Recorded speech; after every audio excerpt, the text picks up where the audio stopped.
जेव्हा माननीय आदरणीय प्रधानमंत्री हे बोलले, कदाचित तोच कोट माननीय मुख्यमंत्र्यांनी केला असेल. ही लोकशाही आहे यार, दिल बडा रखो. लोकशाहीमध्ये जसं आपल्याला बोलायची ताकद आहे तशी ऐकायची ताकद आम्ही ठेवली पाहिजे. पण माननीय मुख्यमंत्र्यांकडून मला जास्त अपेक्षा होत्या, कारण का ते खूप म्हणजे सुशिक्षित आणि हुशार आणि खूप वाचन करतात ते.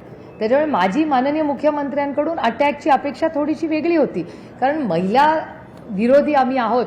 किंवा ते दिल्लीवरनं ब्रीफिंग जे सगळ्यांनाच एनडीएमध्ये दिलेलं आहे त्याच्यात जी नोट असते, कारण का ते एक दिल्लीचं आहे की ते स्वतःचे पक्षाचे लोक आणि मित्र पक्षांना एक टाईप नोट पाठवतात.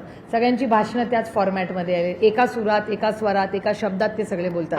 त्यामुळे कदाचित, कारण का मला देवेंद्रजी खूप अभ्यासू नेतृत्व आहे हे मला माहिती आहे. त्याच्यामुळे महिला आरक्षणाचं बिल हे 23मध्ये पास झालंय हे देवेंद्रजींना 2000% माहिती आहे. पण कदाचित दिल्लीवरनं जे नोट्स आले असतील, जे प्रेशर आलं असेल की नाही पक्षाची आता.